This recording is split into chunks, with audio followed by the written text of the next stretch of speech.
On se retrouve dans cette nouvelle vidéo pour répondre à une nouvelle question et pour ça, je vais avoir besoin de mon tableau. La question, c'est je souhaite me lancer à mon compte en tant qu'assistante indépendante et sur mon secteur, je sais que c'est plutôt 30 € de l'heure. Mais avec une semaine de 35 heures, il me semble que ça me ferait être payée et là, j'ai un petit calcul qui a été opéré. Ce calcul, il est basé sur le fait qu'on va travailler donc 35 heures par semaine, en gros, et que comme pour un salarié, ça reviendrait approximativement à 151 heures par mois. Donc, on multiplierait les 30 € par les 151 heures. Donc là, c'est dans le principe où tous les jours, toute la semaine et sur des horaires bien fixes, on aurait des prestations à réaliser pour nos clients qu'on pourrait facturer 30 € de l'heure. Ça nous donnerait 4 530 € par mois. Donc jusque-là, le calcul est plutôt bon. Et ensuite, viendraient les déductions pour connaître finalement le salaire qu'on pourrait se verser quand on serait à notre compte avec donc ce nombre d'heures facturées. Donc, cette personne sur le mail, elle m'explique qu'on enlèverait 50% des impôts, 23% de cotisation, ce qui reviendrait à déduire 73%, et donc il ne resterait plus que 27%. Et donc, ça reviendrait à, en gros, 1223,10 € de salaire sur un mois. Alors, pourquoi le tableau? Justement, pour pouvoir expliquer plus concrètement comment on va pouvoir opérer ces fameux calculs. Donc, on va repartir sur la même base, sur le taux horaire et le nombre d'heures. Comme ça, au moins, on part du même principe. Et donc, ces 30 € par heure, multiplié par les 151 heures qu'on aurait fait dans tout le mois, nous ferait donc les 4530 €. Et donc là, on est sur un chiffre d'affaires mensuel. Alors, première petite chose, et on part du principe qu'on est sous le statut d'auto-entrepreneur, et donc dans cette catégorie, parce que la personne me parle de 50%, donc on est en prestation de service, il faut quand même bien se dire que si on fait ça tous les mois, toute l'année, ça revient à 54 360 € de CA annuel. Et donc, sous le statut de la micro-entreprise, là, on dépasse le premier palier qui nous permet de ne pas nous préoccuper de la TVA. Alors, que je dise pas de bêtises, parce que ça a changé, c'est 34 000 et quelques qu'il ne faudrait pas dépasser pour ne pas se préoccuper de la TVA, sauf que là, si on en vient à avoir 54 360 sur toute l'année, il faut qu'on se préoccupe de ça et donc dépasser les 34 000, qu'on la facture, qu'on la récupère et qu'on fasse nos déclarations qui sont afférentes. Donc, déjà, c'est quand même à prendre en compte si on vient à facturer tous les mois cette somme. Ce qui, attention, n'est pas une raison pour minimiser le chiffre d'affaires qu'on va faire. Au contraire, c'est une très belle évolution et c'est très bien. Jusqu'à 77 000 à peu près, je l'ai noté quelque part, 77 700, on reste sous le statut de la micro-entreprise, donc tant qu'on ne dépasse pas ce chiffre annuel, on est micro-entrepreneur, pas de souci, mais par contre, on se renseigne sur la TVA. Là, on va faire comme si on n'en parlait pas, on ne prend pas ça en compte, on va juste pouvoir en fait déterminer ce qu'il va réellement nous rester en fait dans la poche en termes de revenus.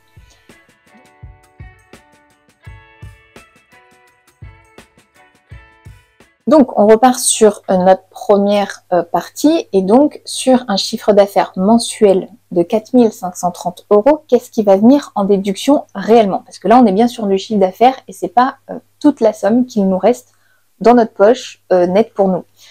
Il faut prendre en compte en première partie et surtout pour les micro-entreprises, c'est qu'on va faire nos déclarations de chiffre d'affaires tous les mois ou tous les trimestres en fonction de ce qu'on aura choisi.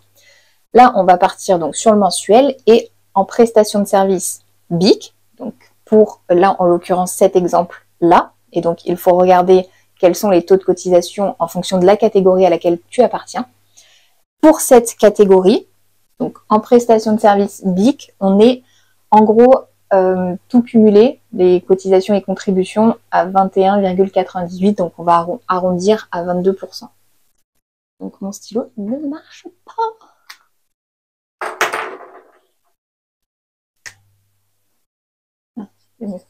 Donc 22% qui vont venir donc en déduction de notre encaissement mensuel qui est au total de 4 530 €.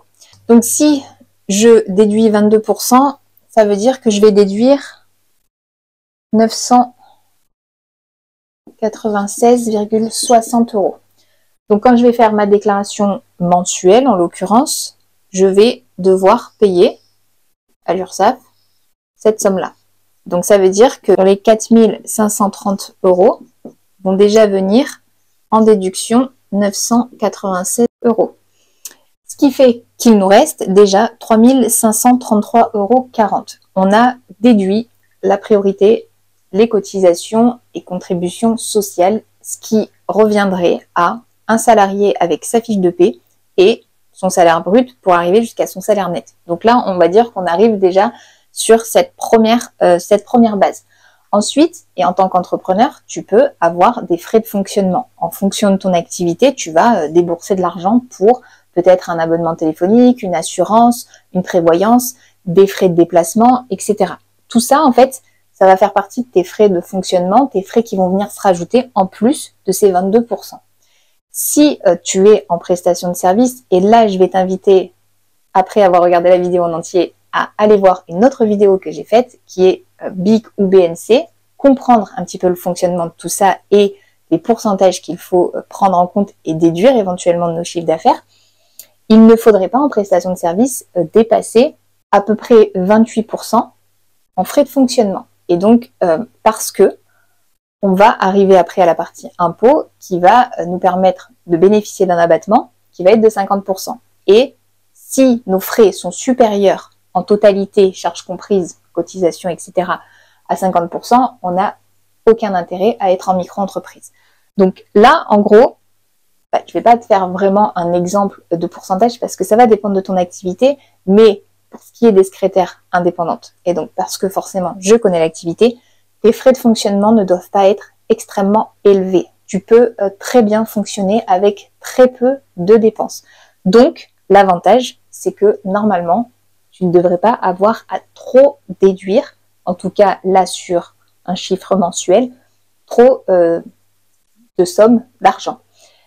Sur maintenant la partie qui concerne les 50% qui ont été mentionnés dans le mail et qui étaient indiqués, on enlève à cela 50% des impôts. Alors, les 50%, c'est pas exactement le fait qu'on va enlever 50% de notre chiffre d'affaires, en fait, de notre revenu. C'est pas réellement ça.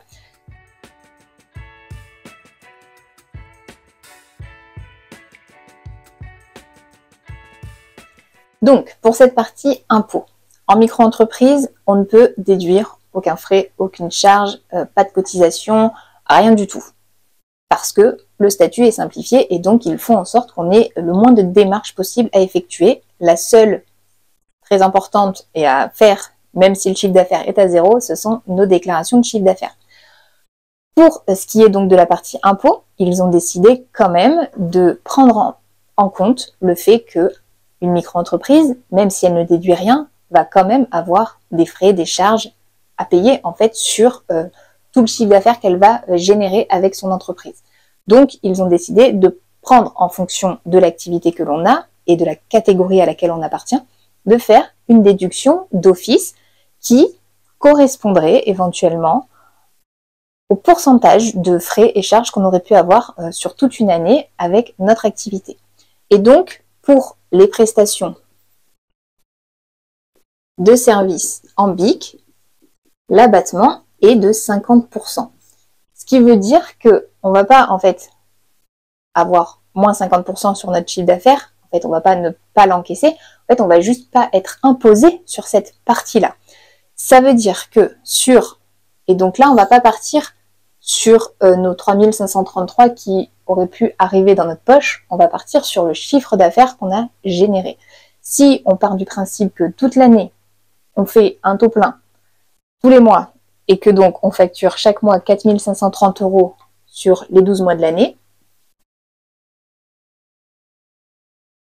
les 12 mois, on a dit que ça nous avait fait 54 360 € de chiffre d'affaires qui aurait été généré. Et donc, c'est le chiffre d'affaires qu'on va déclarer aux impôts. Sur cette partie-là, on ne va pas être imposé sur les 54 360. On va être imposé sur 50% parce qu'ils vont déduire 50% qui sera considéré être nos charges, contributions, frais de fonctionnement. C'est pour ça qu'il est important, en micro-entreprise, de ne pas avoir des frais de fonctionnement de charges courantes qui vont dépasser l'abattement en fait qui va être opéré. Et donc il faut prendre en compte qu'on a déjà des cotisations et contributions qui sont obligatoires et qui font partie de l'abattement. Donc on a déjà 22% à prendre en compte et donc il faut faire la différence entre les 50 et les 22 pour savoir combien on ne doit pas dépasser de frais de fonctionnement. Donc si on déduit 50%, ça veut dire qu'on va être imposé sur 27 180 € qui sera considéré comme la partie qu'on aura réellement utilisée en revenu et qui peut être considérée comme notre bénéfice, en tout cas aux yeux des impôts. Donc ces 27 180 divisé par 12 reviendrait à 2265 € par mois qui pourraient être considérés par les impôts ou même par ta banque, par exemple, pour tes revenus en fait à déclarer si jamais tu voulais faire un prêt par exemple. La réalité c'est que toi, si tu as payé tes cotisations et que tu n'as quasiment pas de frais de fonctionnement, tu peux avoir un réel revenu que tu pourras utiliser qui sera à peu près équivalent à 3500 et quelques euros. Attention, bien évidemment, ça dépendra de tous les frais que tu vas engendrer sur ton activité. Donc en fait, il y a une distinction qui va se faire entre ce qui va être déclaré et ce qui va être considéré par les impôts, par éventuellement ta banque, en fonction de tout ce que tu auras déclaré, et de ce que tu vas réellement pouvoir utiliser. Donc le statut micro-entreprise, il a des avantages en fonction de certaines situations, il va avoir des inconvénients en fonction d'autres, mais en tout cas, pour ce qui est des 50%, c'est pas quelque chose qu'on va venir déduire de notre encaissement, c'est ce qui va permettre de déterminer la part qui va être réellement imposée. Donc finalement, après, ton imposition va dépendre forcément du nombre de parts, de ton foyer en fait fiscal. Donc ça, c'est à évaluer en fonction de chaque situation. Mais en gros, voilà, les 50%, ils se déduisent pas comme ça en fait. On les perd pas immédiatement sur notre chiffre d'affaires. C'est plus sur la fin d'année pour connaître la partie sur laquelle tu vas réellement avoir tes impôts qui vont être calculés. J'espère que cette vidéo te sera utile et qu'elle t'aura permis de comprendre comment on arrive finalement à notre bénéfice, en gros, et à quoi sert finalement l'abattement, quels sont les pourcentages à prendre en compte quand on veut savoir exactement combien on a gagné sur le chiffre d'affaires qu'on aura généré. Si ce n'est pas encore fait, je t'invite à t'abonner à la chaîne pour voir les prochaines vidéos et à me rejoindre gratuitement dans mes emails privés pour recevoir beaucoup de conseils et de renseignements sur le métier de secrétaire assistante indépendante, mais également sur l'entrepreneuriat. Si tu veux me rejoindre, le lien est dans la description. En attendant, je te dis à très bientôt dans une prochaine vidéo.